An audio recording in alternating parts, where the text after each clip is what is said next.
കലിപ്പൻ ചെക്കനും മൊഞ്ചത്തി പെണ്ണും. രചന റുക്സാന ഷഫീഖ്. അവതരണം ഷാഹുൽ മലയിൽ. എഡിറ്റിംഗ് ഷെരീച്ച് പൂനൂർ. നിർമ്മാണം PNR ക്രിയേഷൻസ്. ഒരു നിമിഷം അവളുടെ നോട്ടം പ്രിൻസിപ്പാളിന്റെ ഓഫീസിനുള്ളിലേക്ക് നീങ്ങി. അവിടെ കണ്ട കാഴ്ച ആബിക കത്തിജ്വലിക്കുന്ന കണ്ണുകളുമായി ഫയാസിനെ തന്നെ നോക്കി നിൽക്കുന്നു. ദേഷ്യ ഞരമ്പുകളിലൂടെ നുരഞ്ഞു പൊന്ന് എനിക്ക് കൃത്യമായി കാണാൻ സാധിച്ചു. ഇപ്പോൾ കൈ കിട്ടിയാൽ ഫയാസിനെ നുറുക്കി കൊന്നിരിക്കും. അത് ഇക്കയുടെ മുഖത്ത് എഴുതി വെച്ചിട്ടുണ്ട്. പ്രിൻസിപ്പൾ അബീകയോട് എന്തൊക്കെയോ പറയുന്നുണ്ട്. പക്ഷേ ഇക്ക അതൊന്നും കേൾക്കുന്നില്ല. കൈയുടെ മുഷ്ടിയുരുട്ടി ഫയാസിനെ ഉറ്റുനോക്കുകയാണ്. ഫയാസ് എന്തൊക്കെയോ തന്നോട് പറയുന്നുണ്ടെങ്കിലും എനിക്കതൊന്നും കേൾക്കാൻ സാധിക്കുന്നില്ല. ആബിക്കയുടെ ഈ ഭാവമാറ്റത്തിൽ ഞാനാകെ മുഴുകിയിരിക്കുകയായിരുന്നു. ആബിക്കയുടെ കണ്ണിലെ അഗ്നി കണ്ട് എനിക്കാകെ പേടിയായി.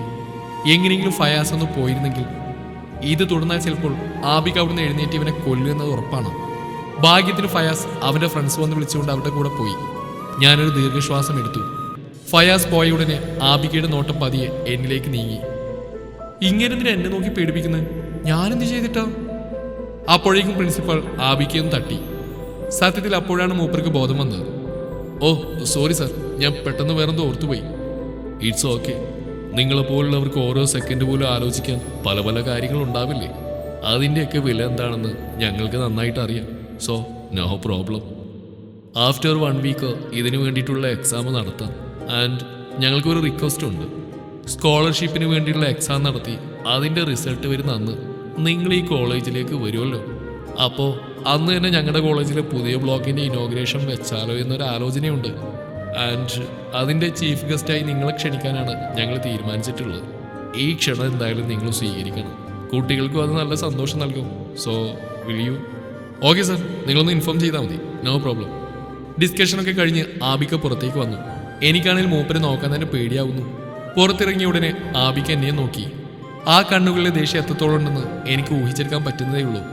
പെട്ടെന്ന് ആബിക മാജിയുടെ നേരെ തിരിഞ്ഞു. നിന്നെയൊക്കെ കോളേജിൽ വിടുന്ന പഠിക്കാനാണ്, അല്ലാതെ കണ്ടന്മാരുടെ കൂടെ സംസാരിച്ചിരിക്കാനല്ല. ആരെങ്കിലും ഡിസ്റ്റർബ് ചെയ്യാൻ വരുമ്പോൾ അവനെ കരണക്കുറ്റി നോക്കി പൊട്ടിക്കാനുള്ള ധൈര്യം ഒന്നും നിനക്കൊന്നും. ആബിക അത് പറഞ്ഞത് മാജിയോടാണെങ്കിലും കൊണ്ടത് ഞമ്മക്കിട്ടാണ്. ഞമ്മളോട് പറയേണ്ടത് അവളോട് പറഞ്ഞു. അതുതന്നെ. മാജിയാണെങ്കിൽ ഇത് കേട്ട് ഒന്നും മനസ്സിലാവാതെ കുന്തം വിഴുകിയ പോലെ നിൽപ്പാണ്. ആബിക പോവാൻ നേരവും എന്നെ ഒന്ന് അസലായി തുറച്ചു നോക്കിയിട്ടാണ് പോയത്. ആബിക പോകുന്നത് നോക്കി ഞാൻ അവിടെ തന്നെ നിന്നു. ആ സമയം എൻ്റെ മനസ്സിലേക്ക് പല ചോദ്യങ്ങൾ ഉയർന്നു വന്നു. ഫയാസ് എന്നോട് വേണ്ടിയാൽ ആബികക്ക് എന്തിനാണ് ഇത്രയും ഫീലായത്? തനിക്കും എന്തോ ആബികയെ കണ്ടപ്പോൾ വല്ലാതെയായി.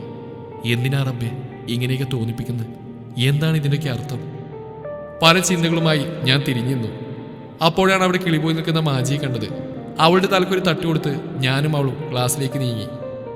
ഡ്രൈവ് ചെയ്യുമ്പോഴും ആബിദിന്റെ ശ്രദ്ധ മറ്റെവിടെയായിരുന്നു. ഓരോന്ന് ചിന്തിച്ചുകൊണ്ട് സൈറ്റിലെത്തിയത് പോലും അവൻ അറിഞ്ഞിരുന്നില്ല.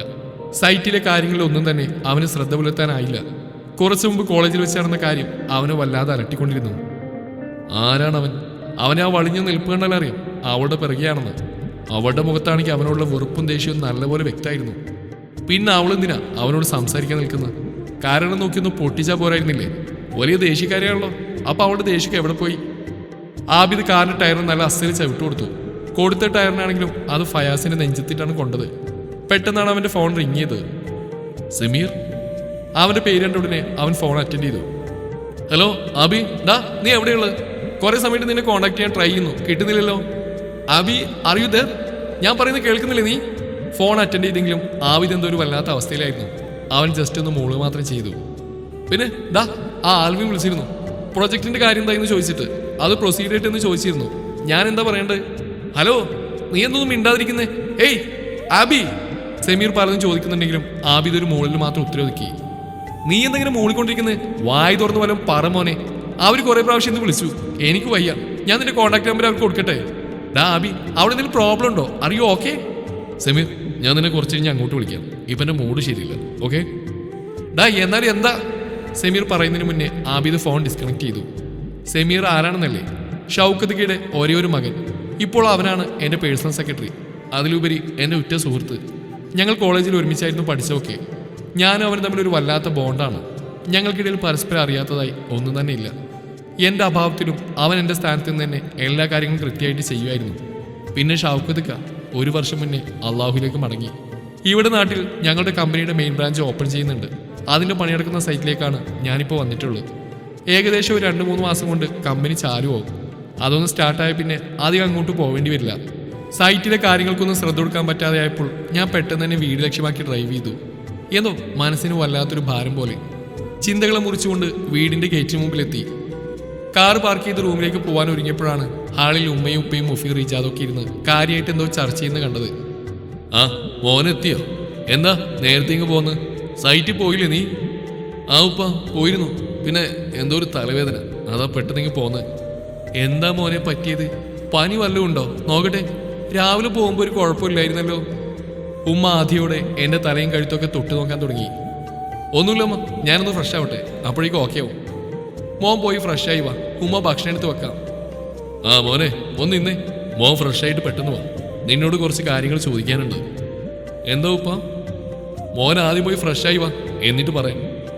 ഞാൻ കാര്യം എന്താണെന്ന് അറിയാതെ ഉപ്പയെ നോക്കി തലയാട്ടി റൂമിലേക്ക് പോയി. ഫ്രഷായി ഭക്ഷണം കഴിച്ച് ഹാളിൽ പോയിരുന്നു. മോനെ, ഉപ്പ പലതവണയായി നിന്നോട് ആവശ്യപ്പെട്ട കാര്യം തന്നെയാണ് എനിക്ക് ഇപ്പോഴും ചോദിക്കാനുള്ളത്. സഫയുടെ കാര്യം. നിനക്ക് അവളുമായിട്ടുള്ള കല്യാണത്തിന് സമ്മതമല്ലേ? കാര്യം കേട്ട ഉടനെ ആബിദിന് ദേഷ്യം തുരഞ്ഞു പൊന്തി. ഇല്ല ഉപ്പ, നിങ്ങൾ എന്നോട് എപ്പോഴൊക്കെ അതിനെപ്പറ്റി പറഞ്ഞിരുന്നോ അന്നൊക്കെ എൻ്റെ നിലപാട് ഞാൻ അറിയിച്ചതാണ്. അതിന് എപ്പോഴും അങ്ങനെ തന്നെയാണ്. ഒരു യുവാത്തിന് എനിക്ക് പൊട്ടും താല്പര്യമില്ല. മോനെ, നിനക്ക് വേണ്ട ഒരു ജീവിതം, നാളെ നിന്റെ കൂടെ നിനക്ക് തുണയായിട്ട് നിന്റെ ഒരു നല്ല പാതിയൊരു കൂട്ട് വേണ്ടേ? ഞങ്ങൾക്കൊക്കെ പ്രായമായിട്ട് വരികയാണ്. നിനക്കൊന്ന് സമ്മതിച്ചുകൂടി കല്യാണത്തിന്? വേണ്ട ഉമ്മ, അല്ലെങ്കിൽ തന്നെ ഒരുപാട് പ്രശ്നങ്ങൾക്ക് നടുവിലൂടെയാണ് എൻ്റെ ജീവിതം പോയിക്കൊണ്ടിരിക്കുന്നത്. എനിക്ക് എൻ്റെതായിട്ടുള്ള കുറച്ച് ലക്ഷ്യങ്ങളുണ്ട്. അതിനിടയ്ക്ക് വേണ്ട ഉമ്മ, വേണ്ട. ഇനി ഈ കാര്യം പറഞ്ഞ് ആരും എൻ്റെ മുന്നിൽ വരരുത്, പ്ലീസ്, ഇറ്റ്സ് മൈ റിക്വസ്റ്റ്. ആബി ദേഷ്യത്തോടെ കാറിന്റെ കീയെടുത്ത് പുറത്തേക്ക് പോയി. ലക്ഷ്യമില്ലാതെ അവന്റെ വാഹനം ഓടിക്കൊണ്ടേയിരുന്നു. മനസ്സ് അസ്വസ്ഥമായതിനാൽ അവൻ ഒറ്റപ്പെട്ട സ്ഥലം നോക്കി വണ്ടി ഒതുക്കി വെച്ചു. ഒരു നിമിഷത്തേക്ക് കണ്ണുകൾ അടച്ച് സീറ്റിലേക്ക് തലചായ്ച്ചു വെച്ചു. താൻ ആദ്യമൊക്കെ സഫയുമായുള്ള വിവാഹത്തിന് എതിർത്തത് എനിക്കിതിലൊട്ടും താല്പര്യമില്ലാത്ത കൊണ്ടാണ്. ഒരു വിവാഹ ജീവിതത്തിലേക്ക് ചുവടുവെക്കേണ്ട സിറ്റുവേഷനിലാണ് തൻ്റേത്. പക്ഷേ ഇന്ന് ഉപ്പ സഫയുടെ കാര്യം വീണ്ടും അവതരിപ്പിച്ചപ്പോൾ താൻ എതിർത്തത് മറ്റെന്തോ കാരണം കൊണ്ടാണെന്ന് മനസ്സ് വിതുമ്പി പറയുന്ന പോലെ. അഹാന, എന്റെ മനസ്സിലേക്ക് തുളച്ച് കയറാൻ മാത്രം എന്തു പ്രത്യേകതയാണ് പെണ്ണെ നിന്റെ ആ കണ്ണുകൾക്കുള്ളത്. എത്രയൊക്കെ മനസ്സിൽ നിന്ന് എടുത്തുകളയാൻ ശ്രമിക്കുന്നുവോ അതിൻ്റെ 10 മടങ്ങായി നീ എൻ്റെ മനസ്സിൽ ആഴ്ന്നിറങ്ങുന്നല്ലോ പെണ്ണെ. സഫയുടെ ഫോട്ടോസ് നാട്ടിൽ നിന്ന് റിജാദിന്റെ ഫോണിലേക്ക് അയക്കാറുണ്ട് എന്നെ കാണിക്കാൻ. എൻ്റെ ഫോണിൽ അയച്ചുകൊണ്ട് കാര്യമില്ലെന്ന് അവർക്ക് അറിയാവുന്നതുകൊണ്ടായിരിക്കാം അവൻ്റെ ഫോണിലേക്ക് അയക്കുന്നത്. അവളുടെ പല പല പോസിലുള്ള ഫോട്ടോസ് ഞങ്ങൾ വെറുതെ ഇരിക്കുന്ന സമയത്ത് റിജാദ് എനിക്ക് കാണിച്ചു തരും. പക്ഷെ താല്പര്യമില്ലാത്തതുകൊണ്ട് ഞാനതൊന്നും നോക്കാൻ തന്നെ നിൽക്കാറില്ല. ഒരു ദിവസം ഞാൻ ആപ്പിൽ എന്തൊരു മെയിൽ അയച്ചുകൊണ്ടിരിക്കുമ്പോഴാണ് അവൻ ഫോണുമായി വന്നത്. എന്നത്തെയും പോലെ അവൻ്റെ ഫോൺ ഓൺ ചെയ്ത് അവളുടെ ഫോട്ടോസിന് കാണിച്ചു തരാൻ തുടങ്ങി. അവർക്കൊക്കെ ഞാൻ എങ്ങനെയെങ്കിലും കല്യാണത്തിന് സമ്മതിച്ചാൽ മതിയായിരുന്നു. അതിനുവേണ്ടിയാണ് ഇങ്ങനെ ഓരോ കോപ്രായങ്ങൾ കാട്ടുന്നത്. പക്ഷെ ഞാനതിലൊന്നും ശ്രദ്ധിക്കാതെ എൻ്റെ പണി തുടർന്നു. അവൻ ഫോൺ സ്വൈപ്പ് ചെയ്ത് ഓരോ ഫോട്ടോസ് നീക്കി വന്നു. പെട്ടെന്ന് മനസ്സിൽ എന്തോ ഒരു സ്പാർക്ക് അടിച്ച പോലെ ഞാൻ പോലും അറിയാതെ എൻ്റെ കണ്ണുകൾ അവൻ്റെ സ്ക്രീൻ ലക്ഷ്യമാക്കി നീങ്ങി. ഹിജാബിൻ്റെ മറവിൽ 2 ഉണ്ടക്കണ്ണുകൾ മാത്രം ഞാൻ തെളിഞ്ഞു കണ്ടു. കൂടെയുള്ളത് മാജിയാണ്. തംസപ്പ് കാണിച്ചുള്ള ഒരു സെൽഫി. ഇന്നേ വരെ ഒരു പെണ്ണിൻ്റെ മുഖത്ത് നേരാവണ്ണം നോക്കാത്ത തനിക്ക് ആ കണ്ണുകളോട് എന്തെന്നില്ലാത്തൊരു ആകർഷണം തോന്നി. പിന്നീട് അങ്ങോട്ടുള്ള ദിവസങ്ങളിൽ എൻ്റെ ഉറക്കം കളഞ്ഞ മിഴികൾ യാദൃശ്ചികമായാണ് നാട്ടിലെത്തിയ അന്ന് തന്നെ അഹാൻ എൻ്റെ മേൽ വീണത്. പെട്ടെന്നുള്ള ദേഷ്യത്തിൽ അവളെ തള്ളിമാറ്റാൻ നോക്കുമ്പോഴാണ് എൻ്റെ കണ്ണുകൾ അവളുടേതുമായി ഉടക്കിയത്. താൻ അവിടെ ഒരു നിമിഷം നിശ്ചലനായി. കുറച്ച് ദിവസങ്ങളായി തൻ്റെ ഉറക്കം കെടുത്തിയ ആ മിഴികൾ ഇതാ ഇപ്പോൾ തൻ്റെ തൊട്ട് മുമ്പിൽ നിൽക്കുന്നു. ആ കണ്ണുകളിലേക്ക് നോക്കി നിൽക്കുമ്പോൾ എന്തെന്നില്ലാത്തൊരു ഫീലാണ്. ഇനിയും ആ നിൽപ്പ് തുടർന്നാൽ തൻ്റെ കൺട്രോൾ പോകുമെന്ന് കരുതിയാണ് ഒരു ഡ്യൂപ്ലിക്കേറ്റ് ദേഷ്യം വിറ്റിയത് ഞാൻ പെട്ടെന്ന് തന്നെ അവിടുന്ന് പോയത്. പലതവണയായി അവളെ തൻ്റെ അടുത്ത് ചേർത്ത് നിർത്തിയപ്പോഴൊക്കെ കാൽ മുതൽ തലവരെ പറഞ്ഞറിയിക്കാൻ പറ്റാത്ത ഒരുതരം വികാരമായിരുന്നു. സീറ്റിൽ തലയാഴ്ച വെച്ച് ആബിദ് അവളുടെ ചിന്തകളിലേക്ക് മുഴുകി. മനസ്സ് നിറയെ അവളുടെ ആ കുസൃതി നിറഞ്ഞ മുഖം മാത്രം. കണ്ണുകൾ തുറന്ന് അവൻ സ്റ്റിയറിംഗിൽ മുഷ്ടി ചുരുട്ടി അടിച്ച് അതിനു മുകളിൽ കുറച്ചു നേരം തലകുത്തി വെച്ചു. ആകെ ഒരു കൺഫ്യൂഷൻ. അവളുടെ കാര്യത്തിൽ എന്ത് തീരുമാനം എടുക്കണമെന്ന് അവൻ അറിയില്ലായിരുന്നു. എന്തായാലും തൻ്റെ മനസ്സിൽ മുട്ടിയിട്ട് ഈ വികാരത്തിൻ്റെ പേര് പ്രണയമാണെന്ന് അവന് നല്ലപോലെ ബോധ്യമായി. കോളേജ് വിട്ട് അവൾ വീട്ടിലേക്ക് എത്തി. ഫ്രഷ് അവൻ റൂമിലോട്ട് പോകാൻ നോക്കിയപ്പോഴാണ് സഫയുടെ റൂമിൽ നിന്നും ഒരു ഏങ്ങൽ കേൾക്കാനിടയായത്. ഞാൻ നോക്കുമ്പോൾ കട്ടിൽ കിടന്ന് കരയുകയാണ് മൂപ്പര്. ഇത്ത, എന്താ പറ്റിയത്? എന്തിനിങ്ങനെ കരയുന്നത്? എന്താ ഇത്ത, എന്നോട് പറ, എന്ത് കാര്യമായാലും. എന്നെ കണ്ട ഉടനെ സഫ എന്നെ വന്ന് കെട്ടിപ്പിടിച്ച് വീണ്ടും കരയാൻ തുടങ്ങി. അഹാന, ആബിക്കാക്ക് ഞാനായിട്ടുള്ള കല്യാണത്തിലോട്ട് താല്പര്യമില്ല പോലും. ആദ്യമൊക്കെ ഈ കല്യാണത്തിന് ഇക്ക എതിർത്തിരുന്നെങ്കിലും നാട്ടിൽ വന്നു കഴിഞ്ഞാൽ മൂടൊക്കെ മാറി ഇക്കതിന് സമ്മതം മൂടുന്നൊരു വിശ്വാസം എനിക്കുണ്ടായിരുന്നു. മാത്രമല്ല ഇന്നലെ ആബിക്കൊന്ന് എന്നോട് സോറിയൊക്കെ പറഞ്ഞപ്പോൾ ഞാൻ ഒരുപാട് ആശിച്ചു പോയി അഹാന. ഇക്കാക്ക് എന്നോട് താല്പര്യം തോന്നിക്കാണെന്ന്. വെറുതെ ഞാൻ ഇക്കയത്തുള്ള ഒരുപാട് സ്വപ്നങ്ങൾ നെയ്തുകൂട്ടി. സഹിക്കാൻ പറ്റുന്നില്ല മോളെ. ഒരു വിധത്തിൽ അവൾ എന്തൊക്കെയോ പറഞ്ഞ് സമാധാനപ്പെടുത്തി ഞാൻ നേരെ എൻ്റെ റൂമിലോട്ട് പോയി. അവിടെ ചെന്നതും ഞാൻ വാർഡ്രോബിൻ്റെ മുമ്പിൽ നിന്നു. അത് പതിയെ തുറന്നു. എൻ്റെ ഡ്രസ്സുകൾ വരി വരി അടുക്കി വെച്ചതിലൂടെ എൻ്റെ കൈകൾ നീങ്ങി. അത് പതിയെ ഒരു മൂലയിൽ ചെന്നെത്തി. വൃത്തിയായി അയൺ ചെയ്ത് നല്ലപോലെ മടക്കി വെച്ച ആ വൈറ്റ് ഷർട്ട് ഞാൻ എൻ്റെ കൈകളിലേക്ക് എടുത്തു. ഒരു നിമിഷം ആ ഷർട്ടിൽ മതി പറഞ്ഞ് നോക്കിയിരുന്നു. എൻ്റെ മിഴികളിൽ നിന്നും ഞാനറിയാതെ 2 തുള്ളി പതിയെ ആ ഷർട്ടിലേക്ക് പതിച്ചു. അത് നെഞ്ചോട് ചേർത്ത് പിടിച്ച് ഞാൻ മനസ്സിൽ മന്ത്രിച്ചു, ആബിക, എനിക്കറിയില്ല എന്താ ഇങ്ങനെയെന്ന്. ആബികാനോട് ദേഷ്യമായിരുന്നു, കാരണം ഇക്കയുടെ സ്വഭാവം കൊണ്ട് തന്നെ. പക്ഷെ ആ ദേഷ്യം ഇപ്പോൾ മറ്റൊരു വികാരത്തിലേക്ക് പോകുന്നുണ്ടെന്നൊരു തോന്നൽ. ജീവിതത്തിൽ ആദ്യമായിട്ടാണ് ഇങ്ങനൊരു വികാരം തൻ്റെ മനസ്സിൽ പൂവിട്ടത്.